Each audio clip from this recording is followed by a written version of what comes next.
Welcome to Life Transformation Radio. This show is all about life transformations and our journey from where we were to why we are doing what we are doing today. We will discuss the hiccups, the roller coasters, and the blood, sweat, and tears that has been poured out while discovering our purpose. It is all about our transformations. Here is your host, Sean Douglas.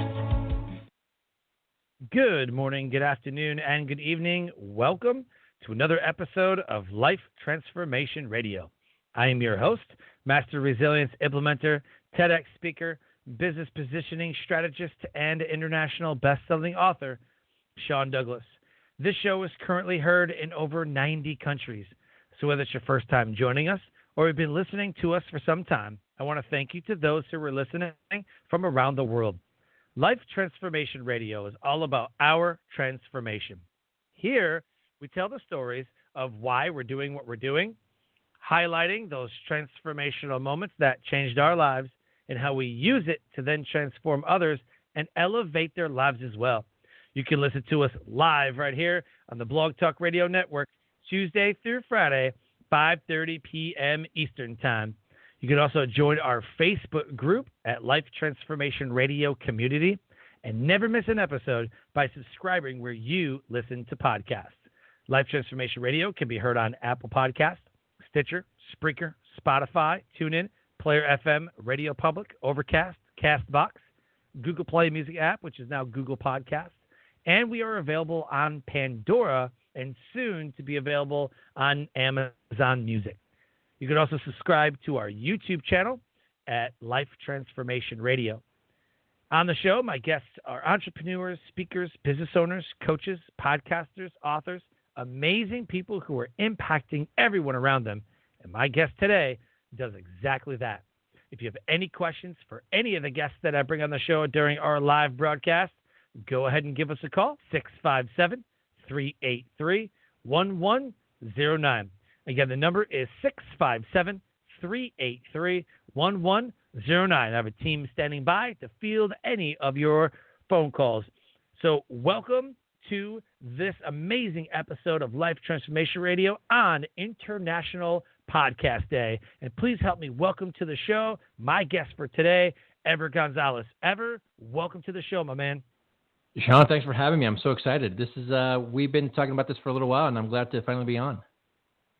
This is super cool, man. You put on a festival called the Outliers Podcast Festival. We did one in St. George that I was on, and then another one in Austin. And I swear the guests, the speakers, the content, the tracks, I mean, they just get better and better and better. And you've even managed to do some virtually with an amazing turnout. And, man, I just applaud what you're doing in the podcast space, man. Yeah, I appreciate it. Yeah, you've been there from the very beginning. You know, with Outlier, our history, we host entrepreneurial events, startup events, right? We've been doing that for 4 or 5 years now under the Founders Weeknd name.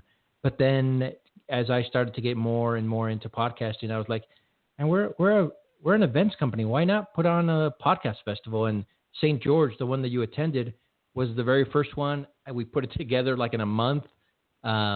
You came out, a lot of great speakers came out. It was a small, intimate crowd, but it was a great crowd. You guys went up there and did your thing.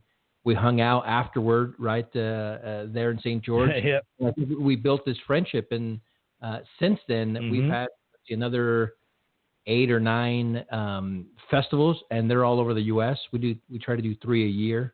So Austin, Denver, L.A. a couple times, Columbus, Salt Lake City, and yeah, I think we're starting to get the hang of it, but really from the day one, it was a success because of the speakers that we had and the attendees that were there to kind of interact with you guys, and so thank you for being on the very, very first podcast festival for us. Appreciate that, man. Thanks for having me. The title of this episode is the podcast Outliers with Outlier Headquarters founder, Ever Gonzalez. A filthy capitalist with a hippie heart, Ever Gonzalez is the founder of Outlier Headquarters, a media and events company. Ever hosts the Outlier On Air podcast and runs Founders Weeknd and the Outlier Podcast Festival. He is also co-founder of the FutureX Network. The Outliers Podcast Festival is a 2-day podcast festival led by the Outliers headquarters. The festival will focus on podcasters and creatives based out of the Northeast and other places from around the world and around the country to provide outliers in the podcasting community an intimate opportunity to collaborate with both indie talent and industry guests. And some of the speakers that he's had are people that you've heard many, many, many, many, many times. The guests that come are absolutely incredible and are so willing to learn about the podcasting. The sponsors are amazing. So if you want to know more, click the link inside the show notes. The Linktree link is right there. It'll take you to the podcast. It'll take you to the festival. It'll take you to everything you need to know about what this man is doing and the team that has been built around the Outliers headquarters. Man, the first question I have to ask, and I think it is the most important question we could ever be asked, is why? So what is your why? Why are you a podcaster? Why do you do what you do? Yeah, I think the simple answer is community, right? We do this because I enjoy building communities. I enjoy being a part of different communities, obviously specifically this community that we're building with Outlier.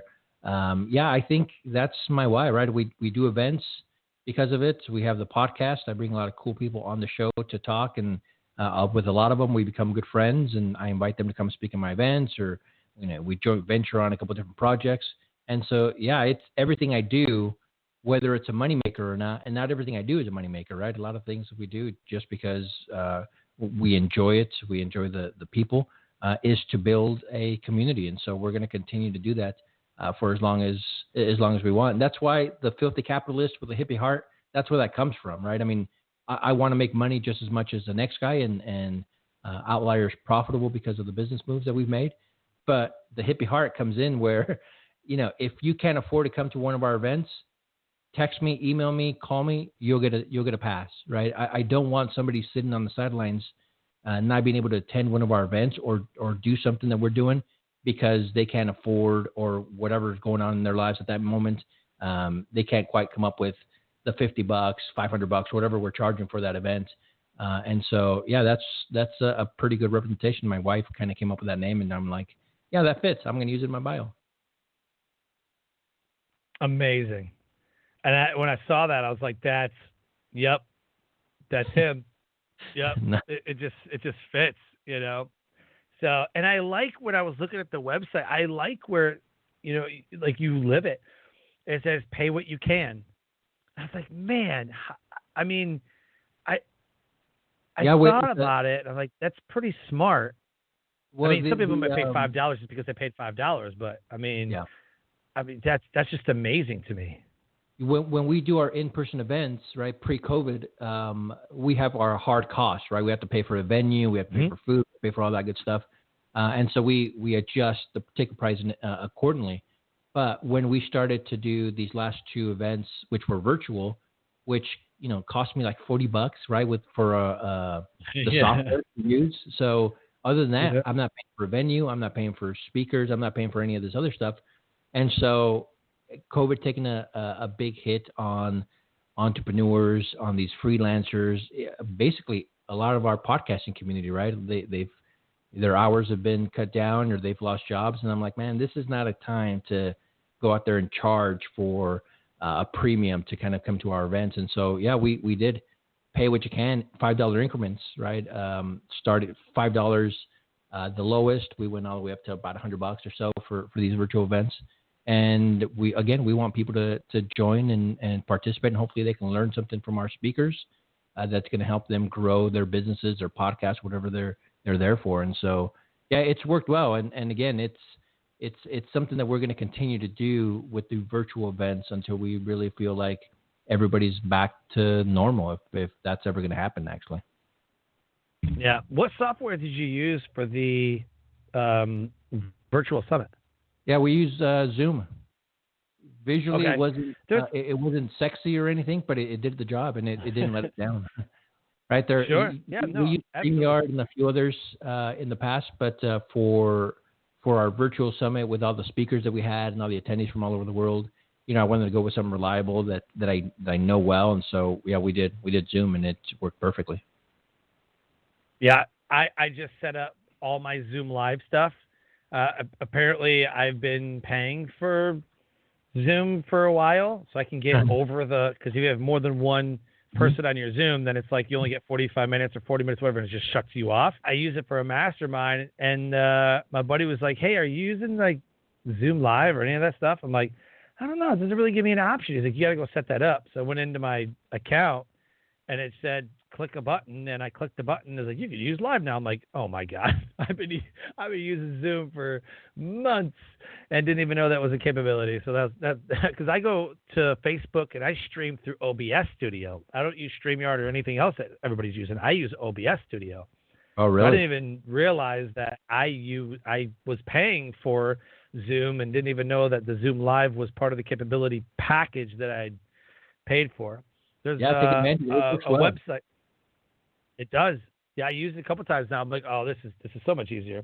Mm-hmm. So there's a website, I think it's like virtualsummit.net or something, but this guy had created a virtual summit platform to use, and I thought about doing a virtual summit and using that, but I don't know. I got to get with some tech guys because I'm not real big on the tech for that, but that might be something that I want to do, man. I've seen the success of it, and I'm like, dang. I kind of want to do one. Maybe not podcasting in specific, but with everything going on, it's like, why not do one? And then use that model, man. Like, pay what you can. Yeah, everybody and their mother is doing virtual events, and I think the market is gonna kind of even it out a little bit here. Those that are good are going to survive, and those that aren't are not, right? And that's harsh reality, but that's the way it works, and that's the way it should be. Put out something that people want to hear, want to see, and it'll work. But a lot of times I think other creators are like, no, don't do that because we don't want competition. I think we need more competition. I think we should encourage more people to do their thing, because your stuff is going to be done from some of our buddies that are doing something similar, because it's you and it's your vibe and it's your just your core. And so do it. I would encourage you to do it.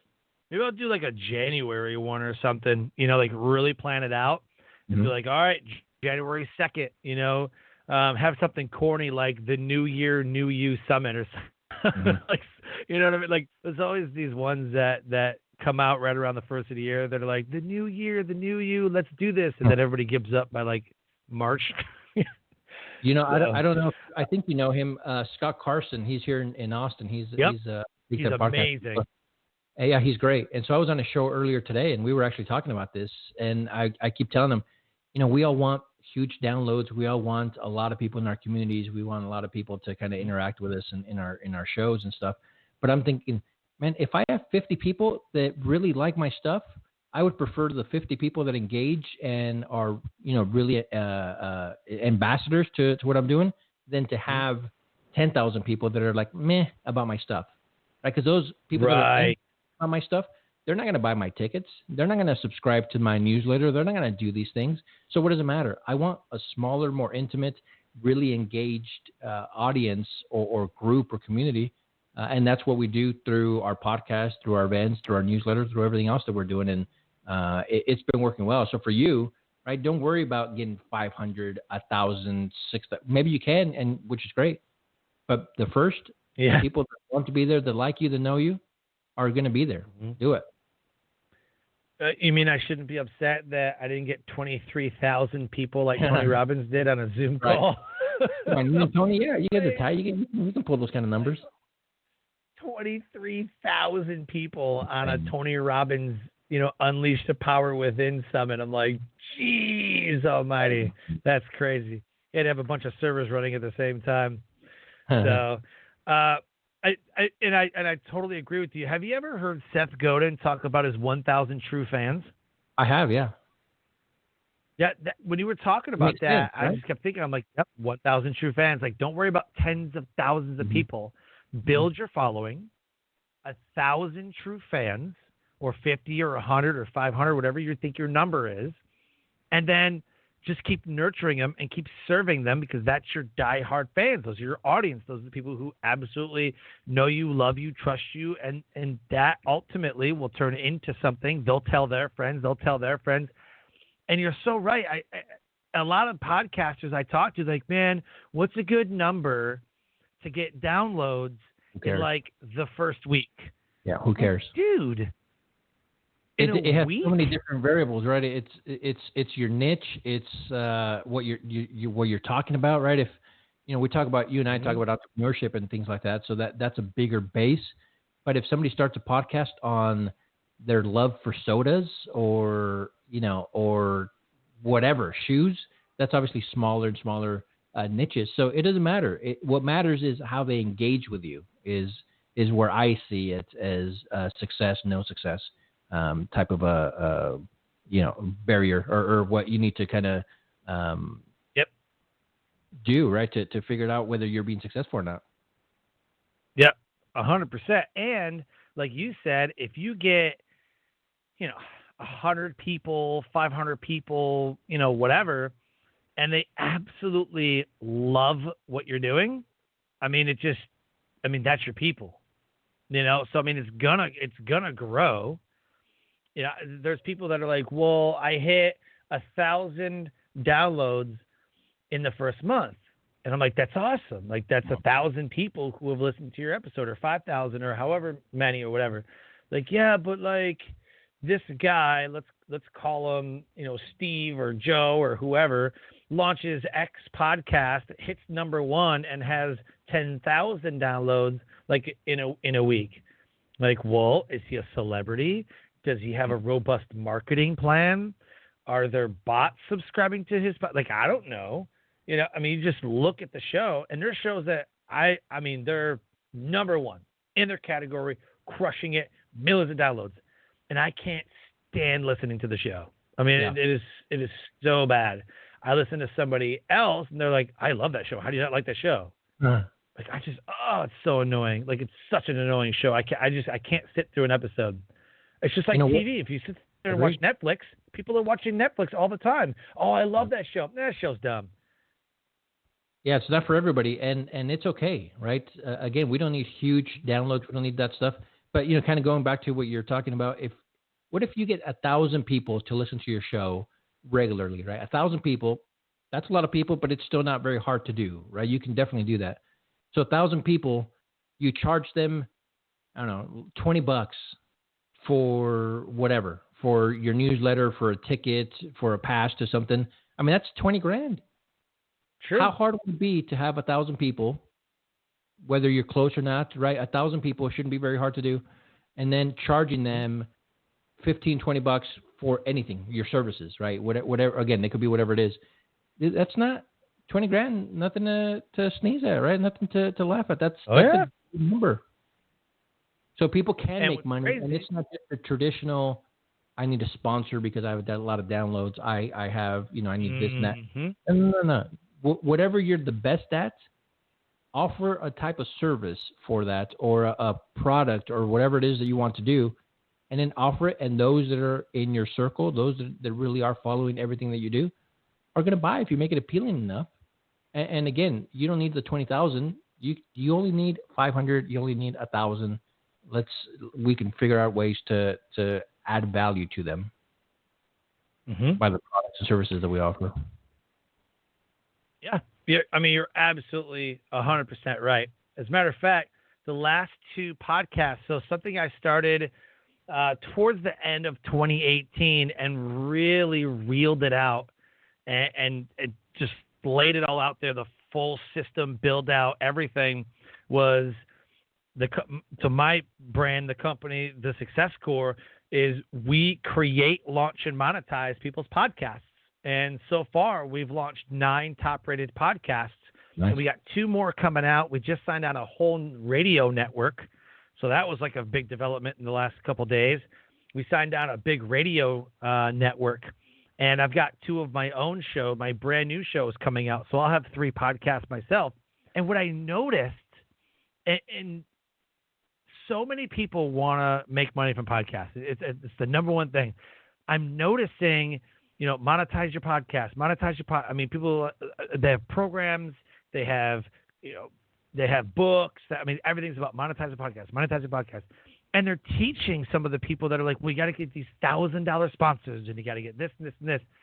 I would rather do your approach. It sounds like a less barrier to entry. If I have 1,000 people who love what I do, I sell them a $20 ticket to an online event or hey guys, I'm going to do a coaching call for 2 hours. I'm going to do a master class for 2 hours, and you have 1,000 people that absolutely love you.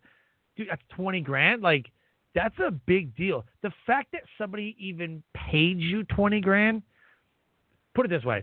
If you earn $1 from podcasting, you made more money than 97% of people that are podcasting right now. That is true. $1. 3%. Edison research, 3%. Yeah. Sean, would your life change or would your year change for $10,000, for an extra $10,000 a year? If I just talked about this. I was looking at my numbers because I'm getting ready to retire from the military. If I had $10,000 right now, I'd be completely debt-free. Right? That's a big deal. That'd be huge. And how hard would it be to put together? Not that difficult. Again, it might not be your very first event. You get the $10,000, $20,000, but second, third, fourth, fifth, maybe. Right? If you are who you say you are, and if you can provide the value, then why not? Right? That's not chump change. That can change people, especially now with COVID and people losing their jobs and things like that. Yeah, $20 is not that big of a deal to give away for something that I like, something that I want to experience. If you provide that experience for me, I'll gladly pay you $20, $25, $100, whatever it is, right? And so I'm talking to you specifically just because we're on the call, but those that are listening, figure out who your audience is and what they need or what they want from you, and then create something. Many of you already know what it is. Do it and do it well and do it consistently. Those that are still trying to figure it out, and ask your listeners, whether it's on the show, have them email you. You have their email addresses. Email them. Ask them what they want to see from you, what they want to learn from you, and then create something that way. And it feels spammy and it feels a little weird sometimes, but they're listening to you for a reason, right, Sean? They're listening to you for a reason because you provide some sort of value. Now I'm already in with you. You're going to offer me something, I'll pay it, right? And again, it's not going to be everybody, but it's going to be it could be 10% of your audience, 5% of your audience. Yeah, that'll change my year. Yep, absolutely. We just did a 5-day challenge. This was super cool. My partner, my business partner, and I, we were coming up with something. It's like, man, we gotta create something. So we partnered. So he's doing some marketing and monetizing, and I'm doing some creating and launching. And I've always wanted to start like a create, launch, and monetize, because that's where I see the 3 steps of podcasting, the 3 steps of a business. Anything is you have to create something from nothing. You have to launch it, a book, a business, and then you got to make money from it. Like, that's the whole point. So what we came up with was, we just wrapped it up last week. We did a 5-day challenge for create, launch, and monetize. You can create, launch, and monetize whatever you want: a podcast, a book, a coaching program, a program, product, service, whatever. And we were charging $55 for the 5-day challenge. And 13 people took us up on that 5-day challenge. Nice. Out of those 13 people, maybe 9 or 10 showed up. I don't think all 13 people show. As a matter of fact, I know for a fact 13 people did not show up. There was like 2, but we created a membership site. We created the back end of it. And so the one person wants to launch a podcast, another person wants to launch a book, and then a podcast. Another person just wants to launch a business. But that's what we did. We said, here's what we're going to do. And then at the end of those 5 days, and we gave them a couple bonus calls too. We did like day 1, day 2, bonus call at night. Day 3, day 4, bonus call at night. Day 5, and then day 6 was like a bonus call, and then we're going to have another one this Friday. So all in all, they got like 8 or 9 calls with us. Plus, we recorded everything, put it on the membership site so they can go back, gave them homework to do. The result, I mean, we had, 9 people, 10 people always showing up, and 3 people took the $34.97 offer at the end. Oh, nice. Gave all this stuff, and then we gave an offer. So you can launch whatever you want to launch with us, or we can launch two things, a podcast, a book, whatever, and we'll pay $500 for your first ad spend. We will do the ads for you. We'll take $500 out of that money that you paid us, and we'll pay for $500 for. So it's like like you give us an investment, boom, that's it, done. So that one was like $6,000.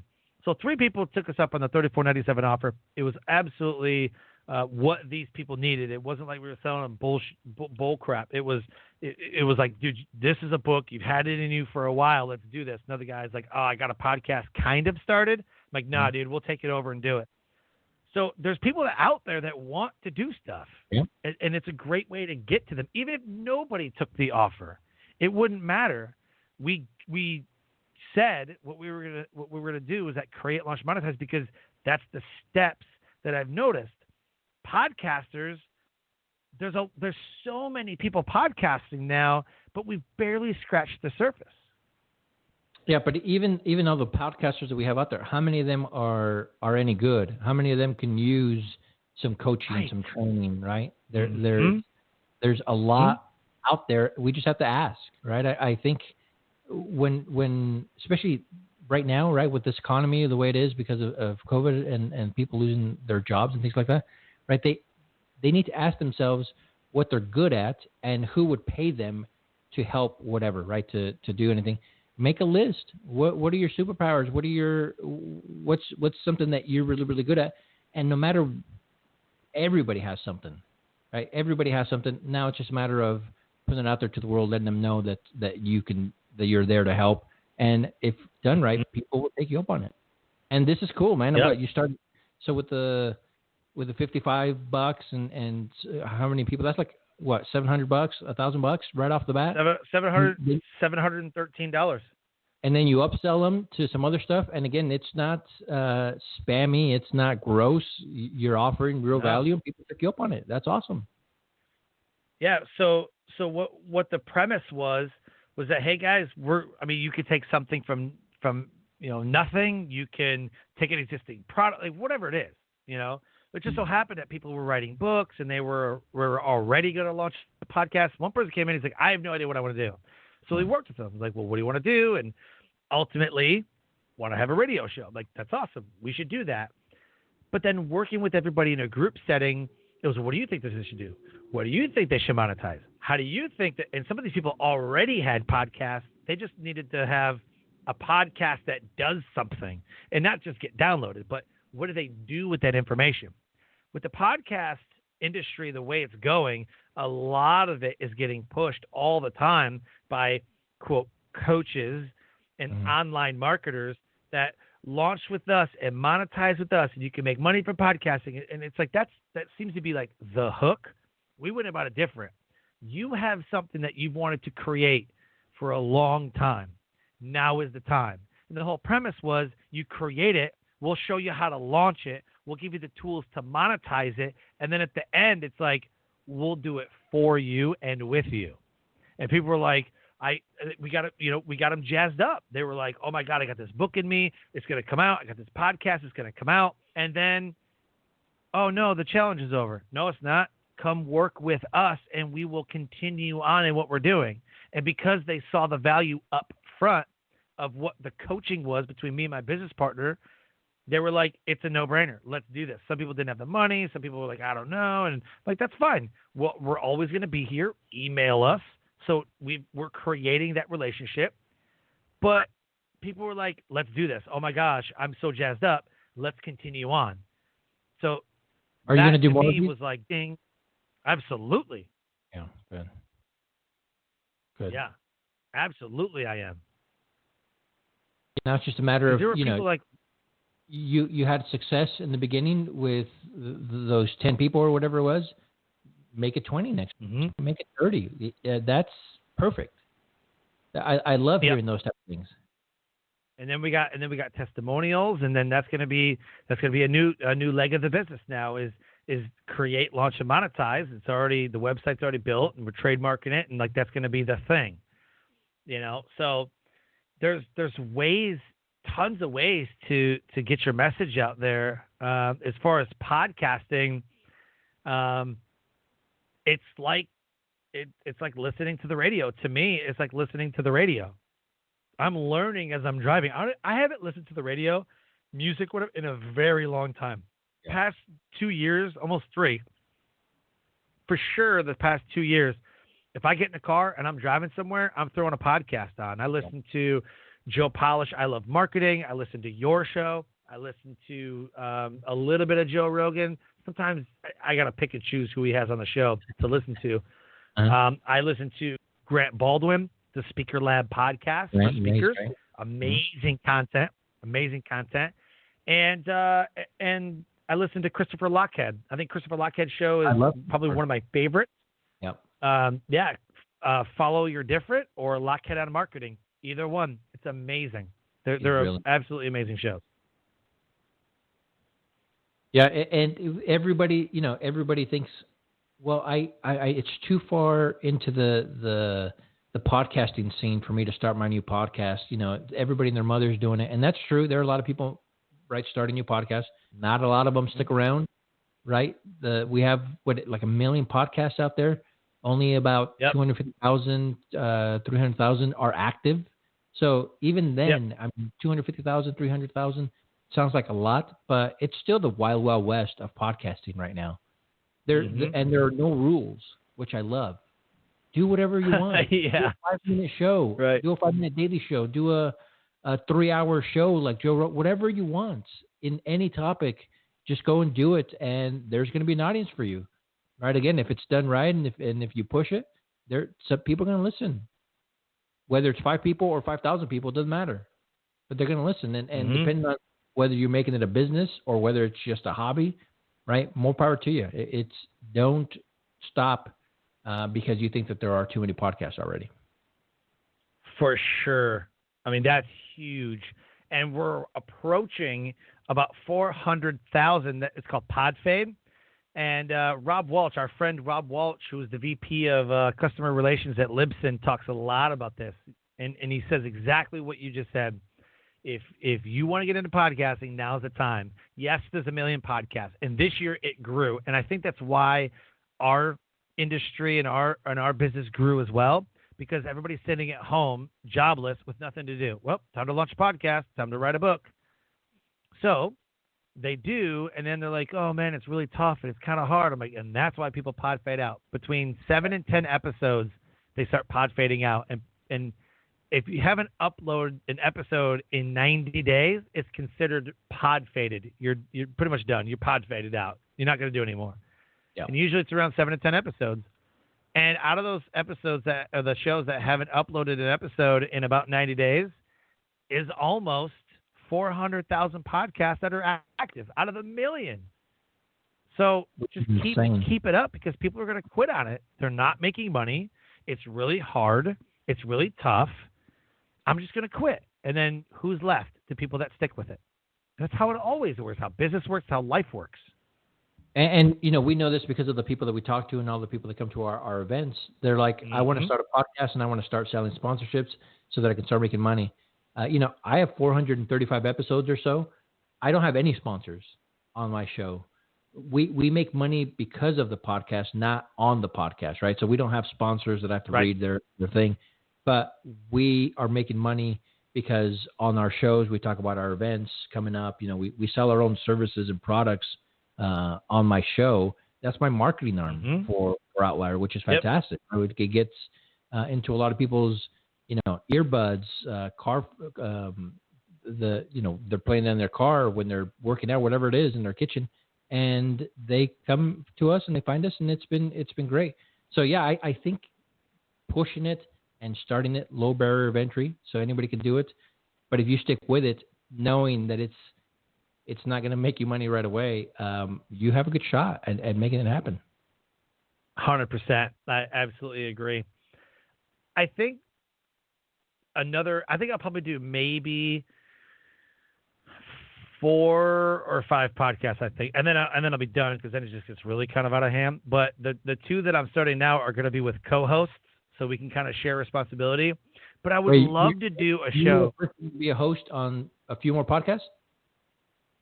Or are you going to create I think I want to host on, be a co-host on like one or two more podcasts. Mm-hmm. I just think that'd be really fun. What I thought about doing is doing like a host swap. Like I host one episode of somebody's show the same day that they host my show. So it's like, hey, I'm stepping in for this guy for this episode, and like kind of like that, just to do kind of like a show swap. I think it'd be just to like kind of switch things up, but I'm afraid that like I would ruin somebody's show. Take it a step further. Don't do their show. Do your show on their feed and vice versa. Right? Oh, so put an episode. So yeah, you put an episode on my feed, and I put an episode on your feed, or whoever you're going to go do this.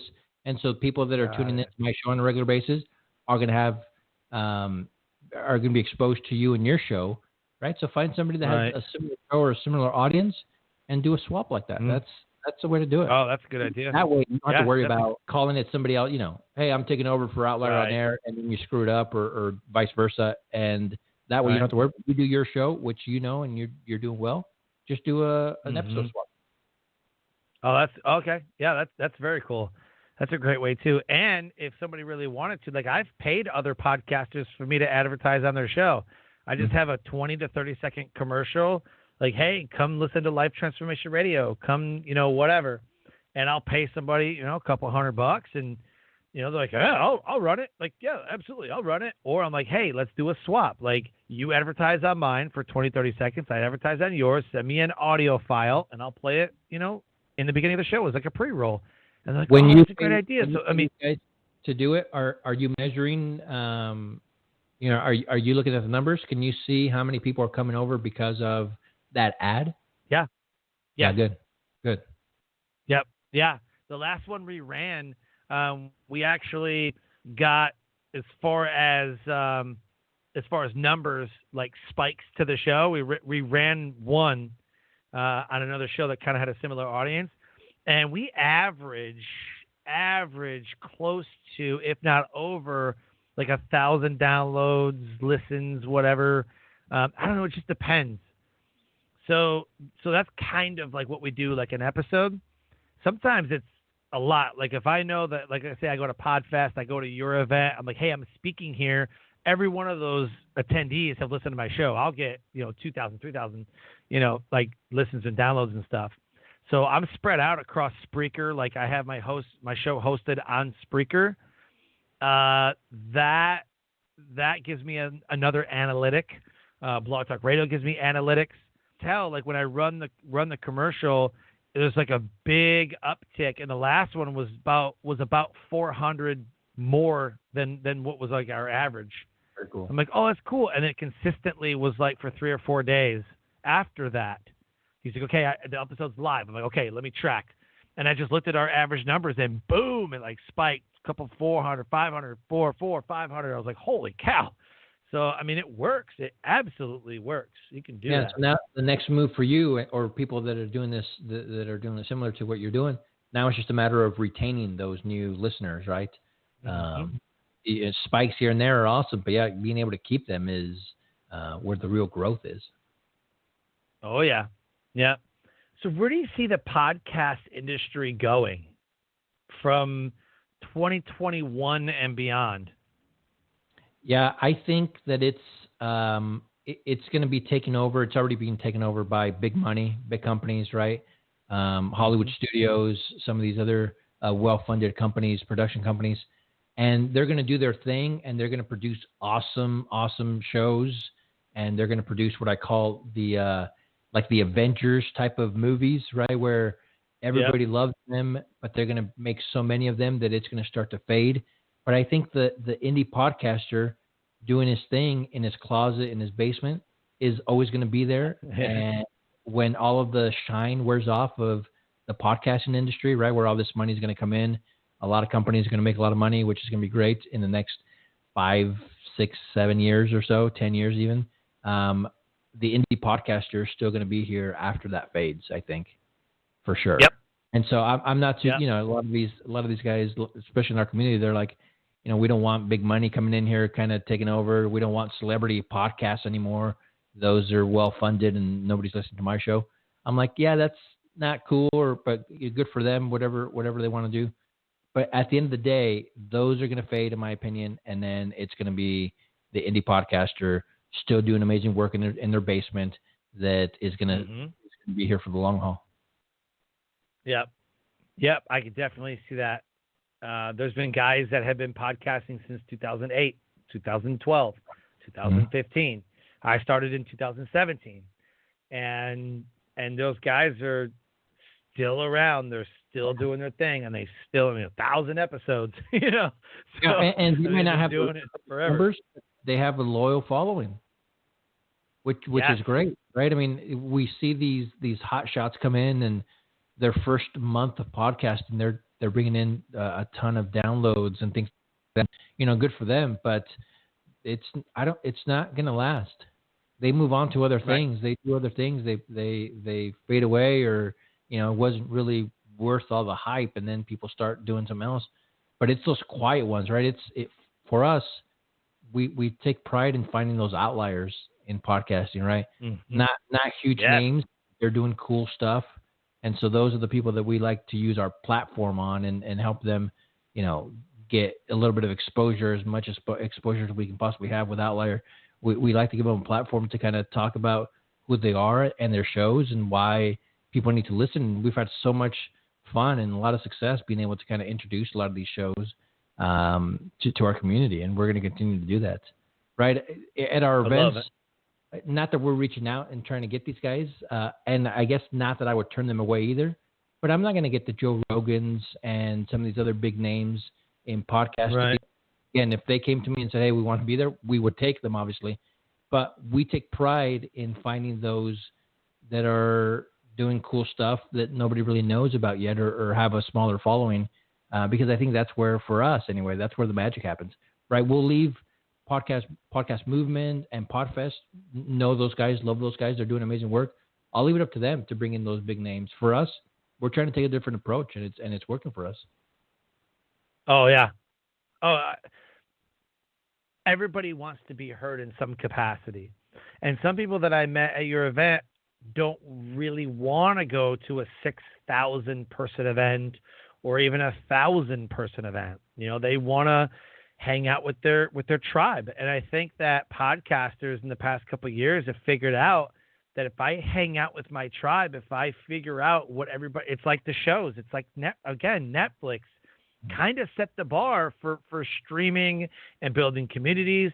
Because how many people started Facebook groups and threads on Reddit for The Walking Dead? Yeah. How many people started these threads for Sons of Anarchy when it was huge years ago? It was all that they would talk about. The Office. There's Facebook pages and Facebook groups and Reddit threads and there's stuff. There's communities everywhere. So if you could just harvest that and build that community, I think, like you said, I think you're well off. You're doing really great. What I see the podcast industry doing, and we've kind of already seen it with NPR, I think NPR was the big one, is it's going to be like TV. You started having a couple people on TV, some news broadcasts. In Michigan, when I was a kid, you had 2, 4, 7, 20, and 50. 50 was Fox, 20 was whatever it was, NBC, whatever, right? Channel 2 was like ABC. But you had just these one channels on like a dial TV. What I see happening is it's going to grow, because it already kind of is, to Wonderly, who's a podcast network and produces podcasts, NPR, iHeartRadio, all these places. Spotify got Joe Rogan for $100 million to exclusively put him on their platform. I think that's where it's going to go. I think that these big, huge companies are going to start producing this whatever network, and I think that networks of podcasts are going to start popping up where they produce somebody's podcast for them. That's one thing I see. Another thing I see is that they're going to start including platforms like already Squadcast and Zencaster that are podcast recording specific. You can't really record a podcast on Zoom so much anymore. It's glitchy, and Skype is probably not a good one either. But looking at the Squadcast, Zencaster. These are specific podcast recording platforms. You record your audio, download it, and it sounds amazing. So I think that's where it's going to go too. There's going to be a lot of specific podcast tools made specifically for podcasters. Yeah, and you brought up the Joe Rogan deal and what they're doing with Spotify. But back to my point a little bit, those things are going to continue to happen. But what's happening already, right? If reading the press, Spotify's employees, anyway, are trying to censorship some of his episodes or some of the things that he's saying. And so now that's back to, and whether you like him or not, or whether you like what he's saying or not, it doesn't matter to me. Somebody is with deeper pockets is saying, you cannot do that. You cannot do this. You need to say this. You need to say that. And then that kind of takes away. So I think it's going to eat itself. That takes away from what made that show so popular and so many other shows popular. And so again, a lot of people are going to make a lot of money. It's going to go away because it's going to go back to the outliers, to the indie guys, to the rebels in their freaking basements that are going to be talking about whatever the hell they want to talk about without corporate or anybody else saying yes or no to that. So I think we're going to have a little bit of a wave, and then we're going to have a crash, and I think it's going to balance stuff out again. Yeah, I can see that. Absolutely, man. So as we start to close the show, I want to give everybody an opportunity, if they want to attend the Outliers Podcast Festival, whether it be in person after the COVID-19 or virtually, how can they do that? Yeah, they can go to OutlierHQ.com, OutlierHQ.com. That's where we have information for our show, but our podcast as well, for our membership site, for our community. We have a free community and a pay community. But yeah, if you're interested, OutlierHQ.com, you'll be able to find us there. Social media, the same thing, OutlierHQ.com or OutlierHQ at OutlierHQ, and connect with us. DM me, send me an email. Let me know. We're always looking for great speakers. We're always looking for cool people to attend our shows.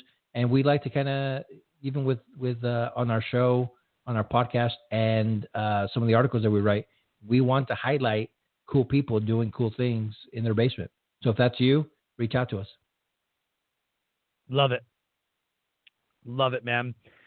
If someone wants to find your podcast, and I know it's everywhere, where do you usually send them? Is it better to send them to Apple to kind of get those downloads and subscribes to get on the top list or whatever? Or what do you recommend, man? Where do you want people to go to your show, and what do you tell podcasters to do if they really want to market their show? Yeah, to me, it doesn't matter where they go. If they already have, the Stitcher app, all these other apps, it doesn't matter. It's all the same to me. I don't even pay attention to the downloads. So, it being on iTunes or anything, that's not that big of a deal to me.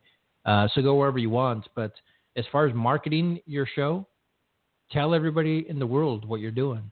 Those that want to be there will be there. They'll find a way to listen to your show. You hear all the gurus saying, every episode should be 22 minutes and you should release on Tuesday morning. Screw that. Do whatever is best for you. Right? I mean, again, I keep going back to this, but it's everybody knows. So Joe Rogan has 3-hour episodes, right? Everybody was like, nobody's going to 3 hours, but they do. Right. So they do in one sitting, or they listen to it the following day, right? They do it in chunks. So if people really want to hear your thing, your episodes, your podcast, they will find a way. So it doesn't matter what app it's on, doesn't matter how long it is, just do your thing and slowly but surely be consistent with the quality of work that you're doing. And then people will come. People will find you. Right? I'm not great at this, and I actually kind of hate it, but it's something that we need to do. Social media, right? Put up your shows, your episodes on social media, but build a tribe. Collect as many email addresses as you possibly can.